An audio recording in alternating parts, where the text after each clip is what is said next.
Hello DLG family ना wie इस video में आपको मिलेगी वोनन से रिलेटेड वोकैबलरी और आपको पता चल जाएगा कि A1 लेवल पे आपने ये सारे वर्ड्स याद किए हैं अब तक कि नहीं। सो los geht's।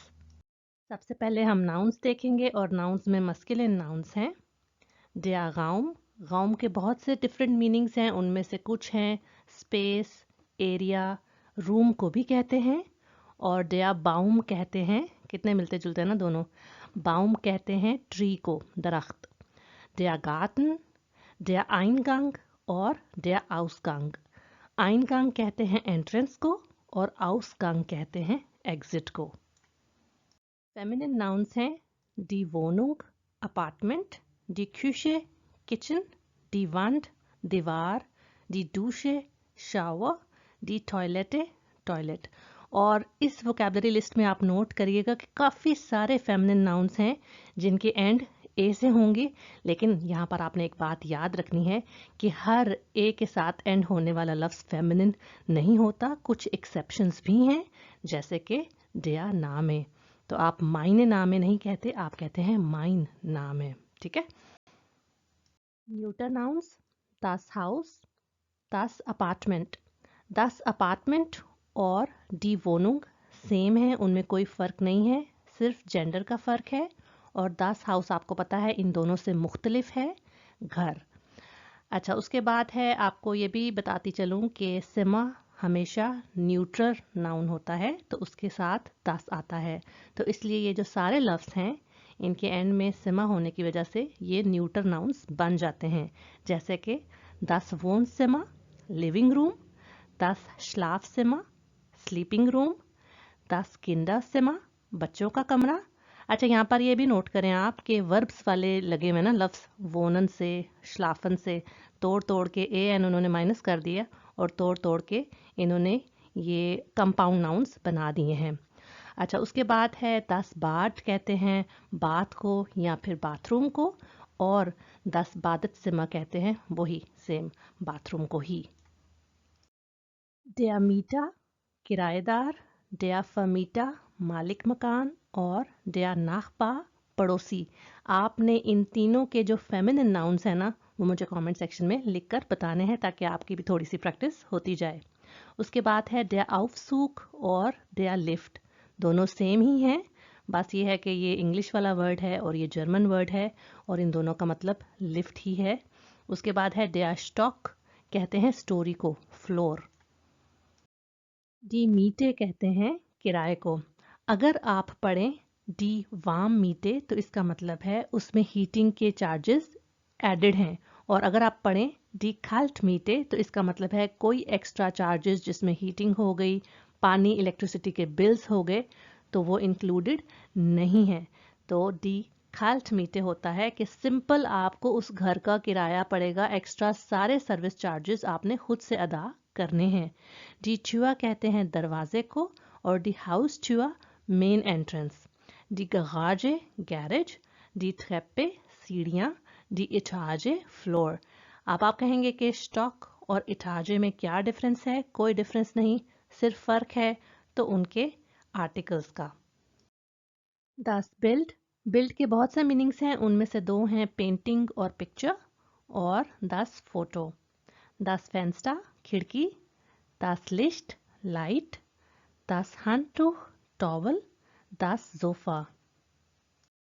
der Schlüssel, चाबी, der Stuhl, कुर्सी, der Tisch, table, der Herd, चूल्हा, der Kühlschrank, fridge.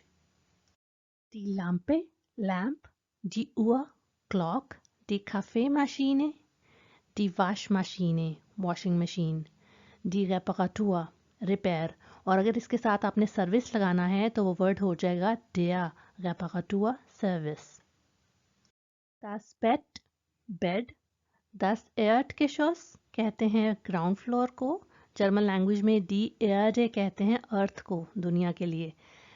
das Untergeschoss, basement को कहते हैं, और यहाँ पर आपको ये भी बताती चलूँ कि das Geschoss भी फ्लोर और स्टोरी को कहते हैं। अब आप सोचेंगे कि मैंने तीन तीन लफ्ज़ क्यों बताए हैं फ्लोर के लिए, तो वो इसलिए क्योंकि रीडिंग और लिसनिंग में ये आपकी बहुत हेल्प कर सकता है, क्योंकि मुख्तलिफ लफ्ज़ यूज़ किए जाते हैं ताकि चेक किया जाए कि आपको सारे लफ्ज़ आते हैं फ्लोर के लिए कि नहीं आते। और ये फ्लोर आपको पता है ना, जब बिल्डिंग में फर्स्ट फ्लोर सेकंड फ्लोर, ये उन फ्लोर्स की बात हो रही है। अच्छा, 2 कमरे रह गए थे, उसकी भी बात कर लें।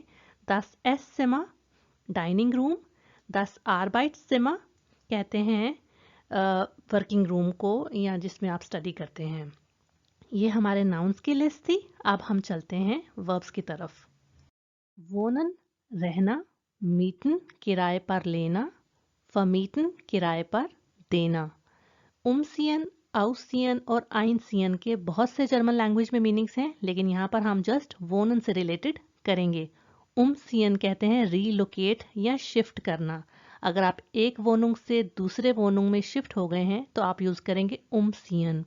और अगर सिंपली आप मूव आउट हुए हैं तो आउसियन, और मूव इन हुए हैं तो आइनसियन। बार्डन कहते हैं नहाने को, सिंपल डूशन या फिर रिफ्लेक्सिव के साथ जिश डूशन कहते हैं टू शॉवर। अनमेल्डन रजिस्टर करना, अनमाखन जलाना, आउसमाखन बुझाना, आउसफ्यूलन फिल करना, फिंडन पा लेना और जूखन ढूंढना। यहाँ पर ये चारों वर्ब्स सेपरेबल वर्ब्स थे। अगर आपको उनके बारे में नहीं पता तो मैं वीडियो लिंक कर दूंगी, वो आप चेक कर सकते हैं। सेपरेबल्स ये होते हैं कि उनके शुरू वाले प्रीफिक्सेस टूट के जुमले में एंड पर चले जाते हैं।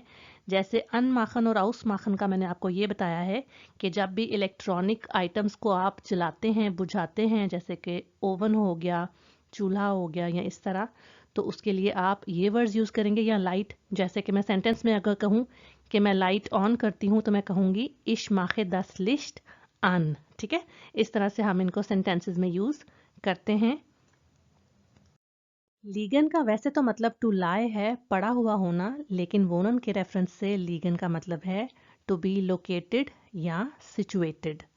और अगर मैं कहूँ वो लीक्ड ईगे वोनू तो उसका मतलब होगा where is your apartment located. आउफ साइन और सू साइन ऑपोजिट हैं एक दूसरे के। आउफ साइन का मतलब है टू बी ओपन और सू साइन टू बी क्लोज्ड। और इन दोनों के सिनोनिम्स यहाँ पे दिए गए हैं, जो कि हैं आउफ माखन और सू माखन, to open and to close. अच्छा, ये भी इन दोनों की तरह सेपरेबल वर्ब्स हैं। और आइंस के एग्जाम से पहले आपको इन चारों वर्ब्स के दरमियान फ़र्क आना चाहिए। ये हमने देखा था कि इलेक्ट्रिसिटी आइटम्स के लिए यूज़ होते हैं दोनों, और ये यूज़ होते हैं दरवाजे, खिड़की, बुक के लिए। अगर मैंने कहना है कि मैं खिड़की खोल रही हूँ तो मैं कहूँगी इश माखे दस फेंस्टा आउफ। और अगर मैं दरवाज़ा बंद कर रही हूँ तो मैं कहूँगी इश माखे डिचुआ सू। ठीक है, इस तरह से आपने इनको यूज़ करना है। और आइन गिश्तन कहते हैं फर्निश करना। एक्सक्लूसिव और इंक्लूसिव, ये दोनों बिल्कुल इंग्लिश वाले हैं। और अगर आपको याद हो, जैसे मैंने खाल्ट मीटे या वाम मीटे का बताया था, उसके एक्स्ट्रा जो चार्जेस जिसको कहते हैं नेबन कॉस्टन, तो अगर किसी वोनुम के ऐड में लगा है कि इंक्लूसिव है नेबन कॉस्टन, तो उसका मतलब है कि एक्स्ट्रा बिल्स उसमें इंक्लूडेड हैं। ठीक है। अच्छा, उसके बाद है फ्राई ओडा फैफ्यूगबा, अवेलेबल ना, फ्री या अवेलेबल। बेजेट्स्ट बिजी या ऑक्यूपाइड। हेल कहते हैं लाइट को और डुंकल कहते हैं डार्क को। और ये लाइट और डार्क रोशनी के मानों में है। अगर मैं कहूँ कि दस सिमा इस्ट हेल तो रोशन कमरा है, दस सिमा इस्ट डुंकल तो अंधेरे वाला कमरा है। कोस्टनलोस कहते हैं फ्री को, आल्ट पुराना, नॉय नया, मॉडर्न, वेग गया गॉन, या अवे को भी कहते हैं वेग। और मोबिलियट कहते हैं फर्निश्ड को। इससे रिलेटेड जो नाउन है जिसका मतलब फर्नीचर है वो मुझे कमेंट सेक्शन में बताइए कि क्या है। अब हम देखते हैं लास्ट सेट ऑफ एडजेक्टिव्स।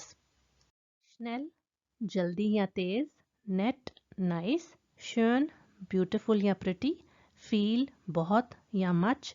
अच्छा, ये याद रखिएगा कि इसके एंड में जो एंडिंग्स लगती हैं, जैसे कि फीले हो जाए, फीलन, फीलस, उन सभी का मतलब बहुत ही होता है, कोई फ़र्क नहीं आता उसके मतलब में। कुछ कहते हैं शॉर्ट को और टेलीफोनिश कहते हैं बाय टेलीफोन। कुछ और इम्पॉर्टेंट वर्ड्स देख लेते हैं। फर्स्ट है अम कहते हैं ऑन द। इसको आप यूज़ कर सकते हैं दिनों के लिए, वीकेंड के लिए, या फिर डेट बताने के लिए, जैसे कि am Montag oder am Wochenende oder am 20. Mai। इसी तरह im यूज़ करते हैं सीजन्स के लिए, मंथ्स के लिए या ईयर बताने के लिए। अगर आपने ईयर बताना है तो या ज़रूर लगाएंगे अगर आपने im यूज़ करना है तो। जैसे मंथ्स के लिए आप कह सकते हैं im Januar, oder सीजन्स के लिए im Sommer, oder अगर साल बताना है तो im Jahr 1999। इसी तरह फ्यूआ कहते हैं फॉर को, राइट कहते हैं सिंस, और दाबाय कहते हैं देयर बाय, और शोन का मतलब है ऑलरेडी। और ये मुख्तलिफ है पिछली स्लाइड के शोन से, क्योंकि इसमें उमलाउट नहीं है और इसका मतलब भी फ़र्क है। अब कुछ वे फ्रागन देख लेते हैं। वो कहाँ, वी घोस। अगर आपने अपार्टमेंट के एरिया के बारे में पूछना है तो आप इस तरह अगर क्वेश्चन बनाएं, स्प्रेशन टाइल स्वाई की बात कर रही हूँ, अगर उसमें वोनुंग आया है तो आप पूछें वी घोस इस्ट ईगे वोनुंग। तो बहुत ही ज़बरदस्त ये एक सवाल होगा और एग्जामिनर एक्सपेक्ट नहीं कर रहा होगा कि आप इस लेवल पे इतना अच्छा क्वेश्चन पूछ सकते हैं। इसी तरह अगर मीटे वर्ड आ गया जो कि किराया है तो आप पूछ सकते हैं वी होख इज डी मीटे, how high is the rent. इसी तरह वन, और वन का मतलब है कब। येट्स्ट और स्पेटा एक दूसरे के ऑपोजिट हैं। येट्स्ट का मतलब है अभी और स्पेटा का मतलब है लेटर। ये वीडियो आपको कैसे लगी मुझे लाइक और कमेंट करके बताइए। किस टॉपिक पर आप वोकैबुलरी सीरीज में वीडियो देखना चाहते हैं ये भी आप शेयर कर सकते हैं। आपके फीडबैक का मैं हमेशा इंतज़ार करती हूँ। अपने लैंग्वेज लर्निंग फ्रेंड्स के साथ इस वीडियो को या इस चैनल को शेयर करना एक अच्छा आइडिया हो सकता है। अगर आपने अब तक नहीं किया तो मेरे चैनल को प्लीज़ सब्सक्राइब कर दें।